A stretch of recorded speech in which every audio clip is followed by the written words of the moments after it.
नमस्कार, writing sequence files पर इस ट्यूटोरियल में आपका स्वागत है।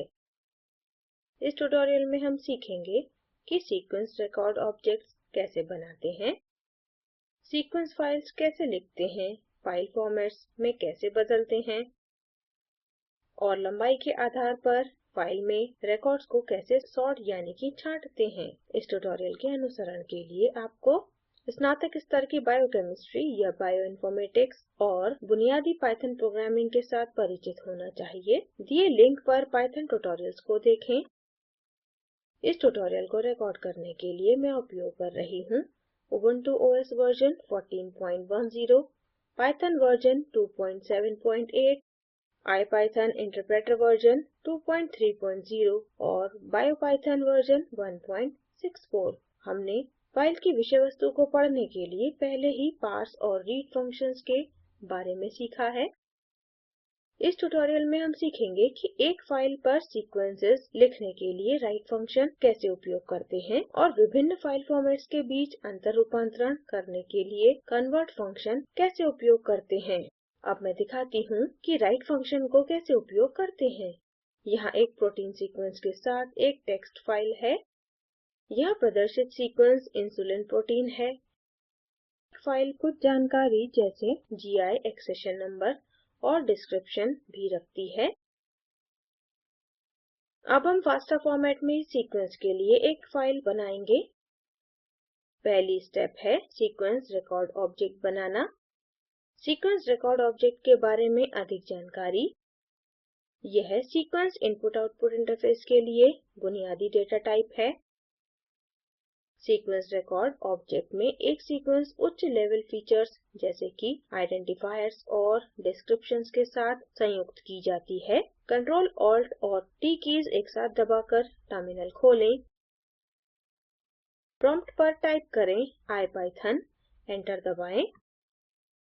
प्रॉम्प्ट पर निम्न लाइनें टाइप करें from bio.seq module import seq class, from bio.seq record module import sequence record class। अगला from bio.alphabet module import generic protein class। आगे मैं वेरिएबल record1 में सीक्वेंस रिकॉर्ड ऑब्जेक्ट सेव करूँगी। टेक्स्ट फाइल से सीक्वेंस आईडी और description copy करें और terminal पर संबंधित लाइनों पर इसे पेस्ट करें। एंटर दबाएं। आउटपुट देखने के लिए टाइप करें record1, एंटर दबाएं।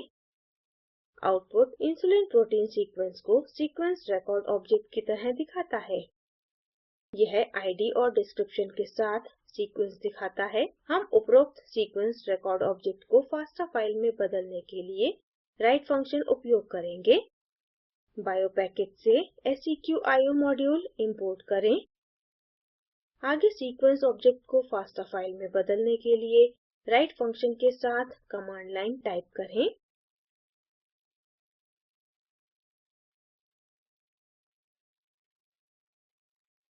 राइट फंक्शन 3 आर्ग्यूमेंट्स लेता है।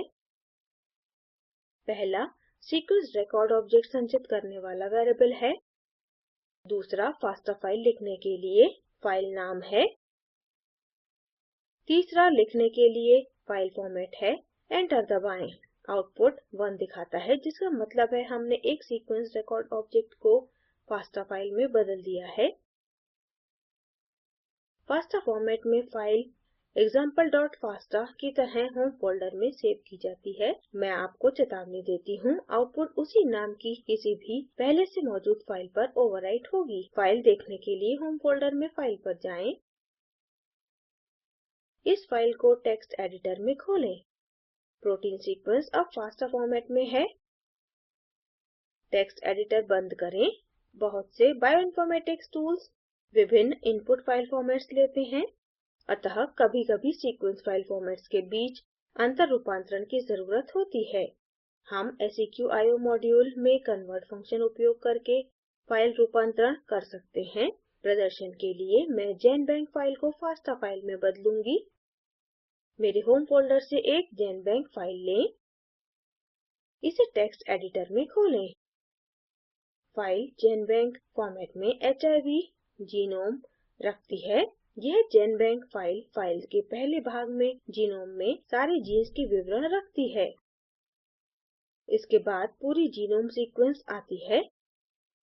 टेक्स्ट एडिटर बंद करें। टर्मिनल पर निम्न लाइनें टाइप करें। यहाँ कन्वर्ट फंक्शन GenBank फाइल में उपस्थित पूरे जीनोम को फास्टा फाइल में बदलता है। एंटर दबाएं। फास्टा फॉर्मेट में नई फाइल होम फोल्डर में अब hiv.fasta से सेव की जाती है। फाइल पर जाएं और टेक्स्ट एडिटर में खोलें। टेक्स्ट एडिटर बंद करें। भले ही हम कन्वर्ट फंक्शन उपयोग करके फाइल फॉर्मेट्स को आसानी से बदल सकते हैं, लेकिन यह सीमाएं रखता है। कुछ फॉर्मेट्स लिखने के लिए जानकारी की आवश्यकता होती है जो अन्य फाइल फॉर्मेट नहीं रखते हैं। उदाहरण के लिए हम GenBank फाइल को फास्टा फाइल में बदल सकते हैं, लेकिन रिवर्स नहीं कर सकते। उसी प्रकार हम एक FASTQ फाइल को फास्टा फाइल में बदल सकते हैं, लेकिन रिवर्स नहीं कर सकते। कन्वर्ट फंक्शन से संबंधित अधिक जानकारी के लिए टाइप करें हेल्प कमांड। एंटर दबाएं। प्रॉम्प्ट पर वापस जाने के लिए कीबोर्ड पर Q दबाएं। हम GenBank फॉर्मेट में HIV जीनोम से अलग-अलग जीन्स को भी एक्सट्रैक्ट कर सकते हैं। ये अलग-अलग जीन्स फास्टा या कोई अन्य फॉर्मेट्स में सेव किए जा सकते हैं। इसके लिए प्रॉम्प्ट पर निम्न कोड टाइप करें। यह कोड एक फाइल में सारे अलग-अलग CDS जीन सीक्वेंसेस, उनकी IDs और जीन का नाम लिखेगा। फाइल आपके होम फोल्डर में hiv_geneseq.fasta की तरह सेव की जाती है। एंटर दबाएं। बायोपाइथन टूल्स उपयोग करके हम फाइल में रिकॉर्ड्स को लंबाई से सॉर्ट यानी कि छांट सकते हैं। यहाँ मैंने एक फास्टा फाइल hemoglobin.fasta खोली है जो 6 रिकॉर्ड्स रखती है। प्रत्येक रिकॉर्ड भिन्न-भिन्न लंबाई का है। सबसे लंबे रिकॉर्ड को व्यवस्थित करने के लिए निम्न लाइनें टाइप करें। सॉर्ट किए हुए सीक्वेंसेस के साथ नई फाइल आपके होम फोल्डर में sorted_hemoglobin.fasta से सेव की जाएगी। पहले छोटे रिकॉर्ड्स के लिए records.sort कमांड लाइन में आर्ग्यूमेंट्स को रिवर्स करें। इसे सारांशित करते हैं। इस ट्यूटोरियल में हमने सीखा सीक्वेंस रिकॉर्ड ऑब्जेक्ट्स बनाना, सीक्वेंस इनपुट आउटपुट मॉड्यूल का राइट फंक्शन उपयोग करके सीक्वेंसेस फाइल्स लिखना, कन्वर्ट फंक्शन उपयोग करके सीक्वेंस फाइल फॉर्मेट्स का रूपांतरण और लंबाई से फाइल में रिकॉर्ड्स सॉर्ट यानी कि छांटना। नियत कार्य के लिए HIV के जीनोमिक सीक्वेंस से 4587 से 5165 स्थानों तक जीन HIV1GP3 को एक्सट्रैक्ट करें। फाइल hiv.gb इस ट्यूटोरियल के कोड फाइल्स में शामिल की गई है।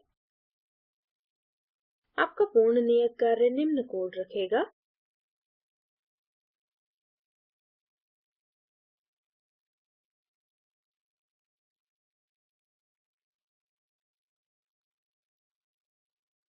निम्न लिंक पर उपलब्ध वीडियो स्पोकन ट्यूटोरियल प्रोजेक्ट को सारांशित करता है। कृपया इसे डाउनलोड करके देखें। स्पोकन ट्यूटोरियल प्रोजेक्ट टीम कार्यशालाएं चलाती है और ऑनलाइन टेस्ट पास करने वालों को प्रमाण पत्र देती है। अधिक जानकारी के लिए कृपया हमें लिखें। स्पोकन ट्यूटोरियल प्रोजेक्ट भारत सरकार के MHRD के NMEICT द्वारा निधिबद्ध है। इस मिशन पर अधिक जानकारी इस लिंक पर उपलब्ध है। IIT बॉम्बे से मैं श्रुति आर्य आपसे विदा लेती हूँ। हमसे जुड़ने के लिए धन्यवाद।